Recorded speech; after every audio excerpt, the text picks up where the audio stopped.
13장 1절부터 6절까지 말씀 한 목소리로 읽습니다.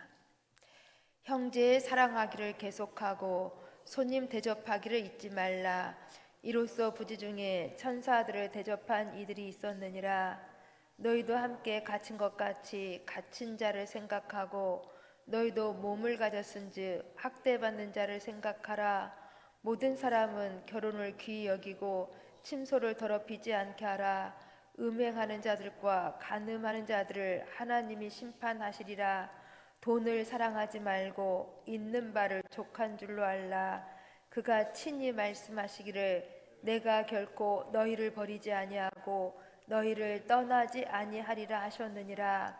그러므로 우리가 담대히 말하되 주는 나를 돕는 이시니 내가 무서워하지 아니하겠노라. 사람이 내게 어찌하리요 하노라.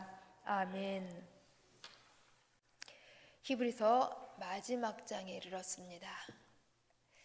히브리서는 매우 특별한 목적을 가지고 기록된 책이었습니다.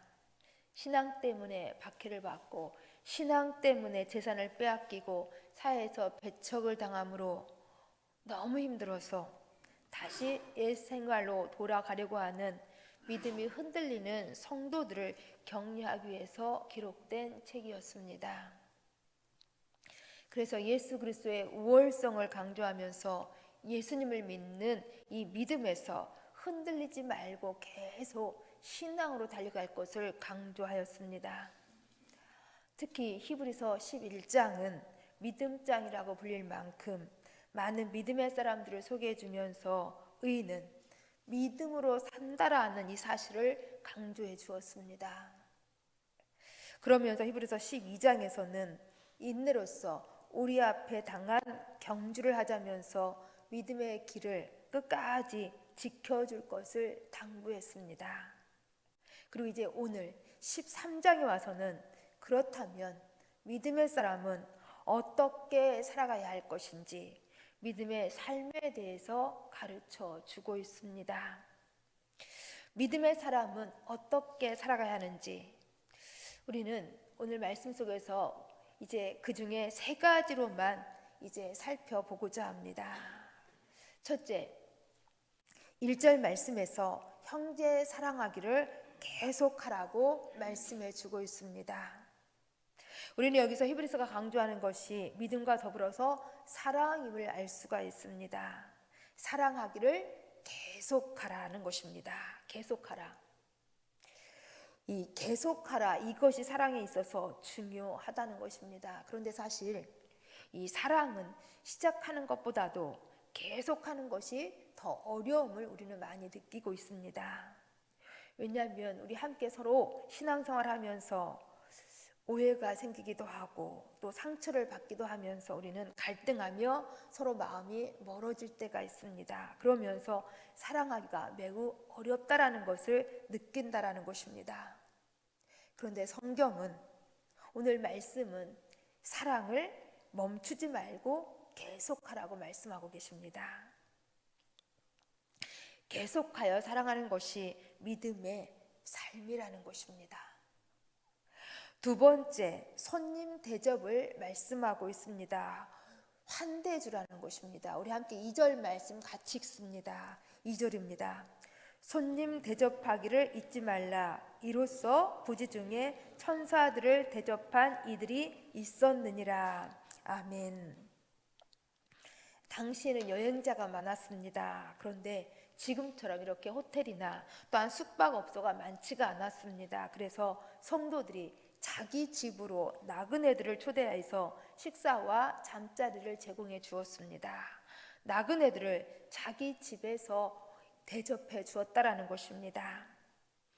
구약에서 아브라함이 장막문에 앉아 있었을 때에 어느 날 낯선 사람들 3명이 찾아옵니다. 아브라함은 급히 달려가서 이 손님들을 맞이하여서 정성껏 대접해 주었습니다. 물을 가져다가 발을 씻게 하고 떡을 굽고 송아지를 잡아서 음식을 준비했습니다. 최선을 다해서 손님을 잘 대접해 드린 것입니다. 이 손님들이 누구였는지 이들은 하나님께서 보내신 사자들이었습니다. 그래서 오늘 본문 2절 말씀은 손님 대접을 말씀하시면서 부주 중에 천사들을 대접한 이가 있었음을 밝혀주고 있습니다. 아브라함이 부주 중에 대접한 자 중에서 하나님의 사자들이 있었다라는 사실입니다. 그렇습니다. 우리가 베푸는 작은 친절이 하나님의 뜻을 이루는 데 있어서 하나님을 잘 섬기는 그러한 일이 될 수가 있음을 말씀해 주고 있습니다. 실제 어떤 교회에서 이러한 일이 있었다라는 것입니다. 어떤 한 사람이 너무 삶이 힘들어서 마지막으로 내가 교회나 가면서 이제 교회나 한번 가서 예배를 드려보자 라고 생각하면서 교회를 나왔다라는 것입니다. 그런데 교회 입구에서부터 한 집사님이 따뜻하게 인사해주고 좋은 예배 자리로 안내해주면서 예배 후에도 함께 식사하자면서 친절하게 식당으로 잘 인도해 주었다라는 것입니다.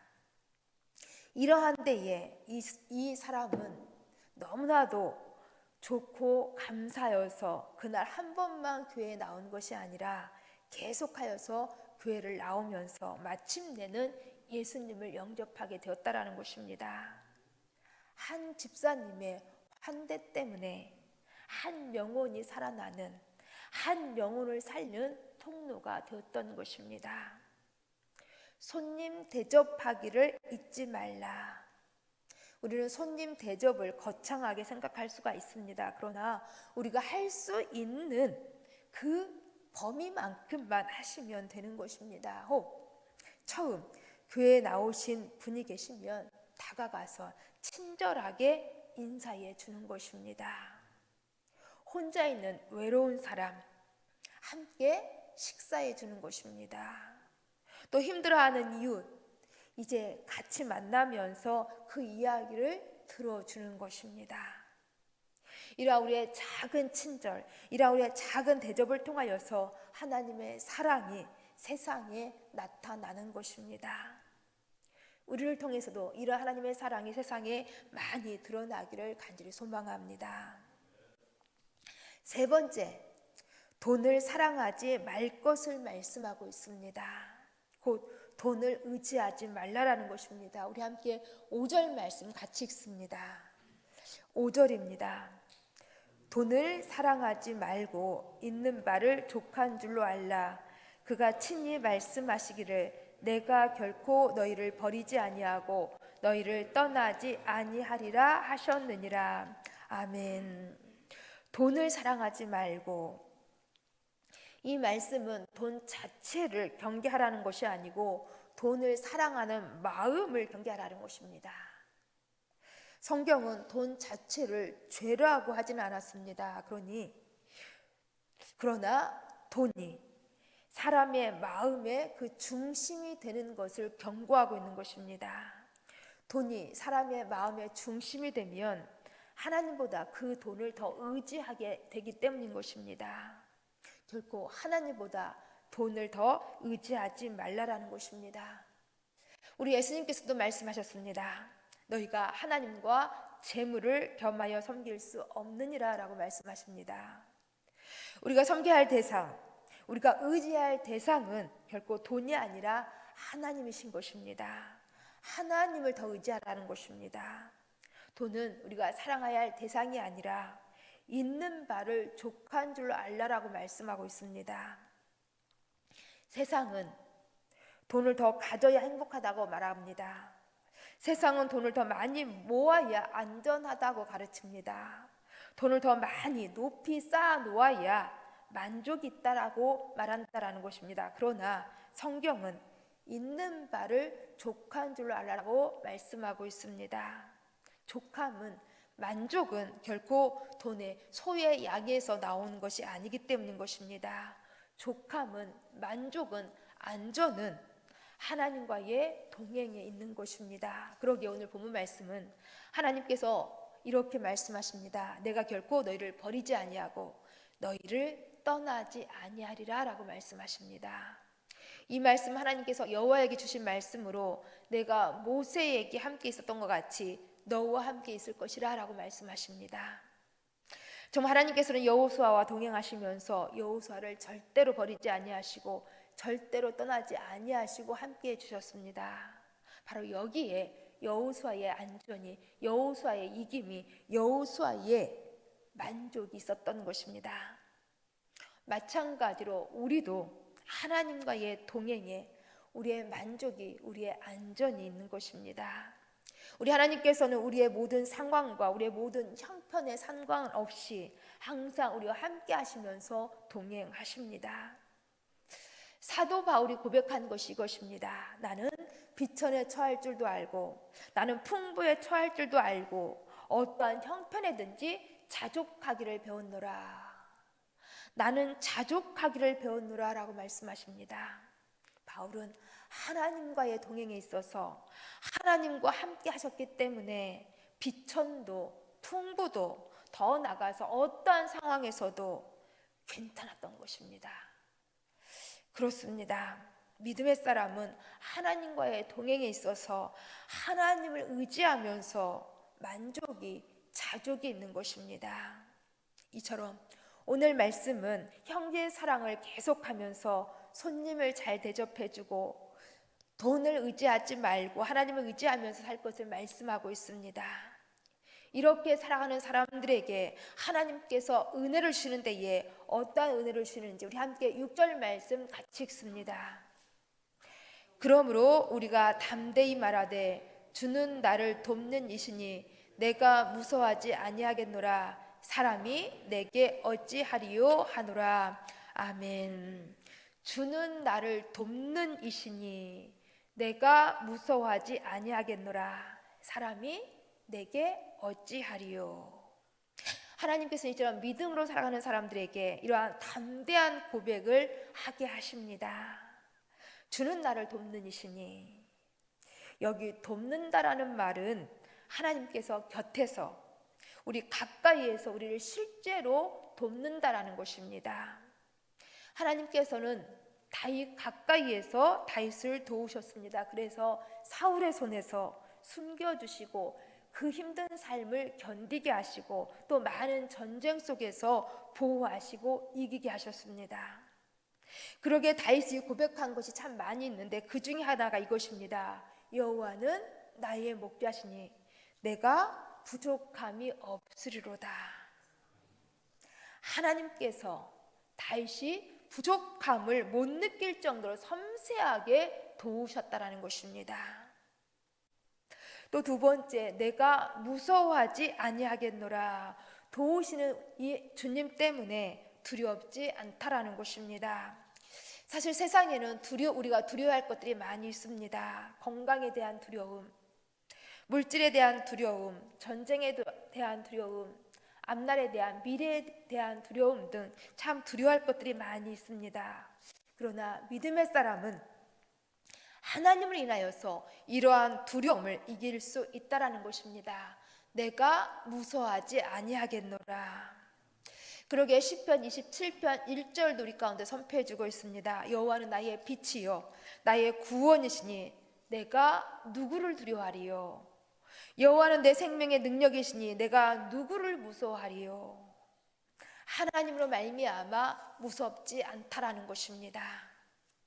세 번째, 사람이 내게 어찌하리요.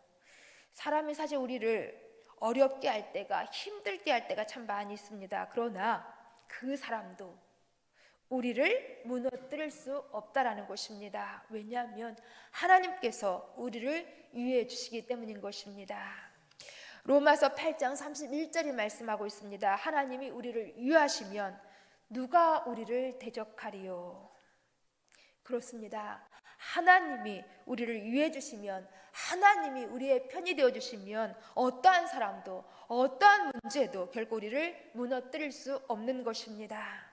그리고 우리는 즐거이 힘있게 담대히 고백할 수 있는 것은 주는 나를 돕는 이시니 내가 무서워하지 아니하겠노라.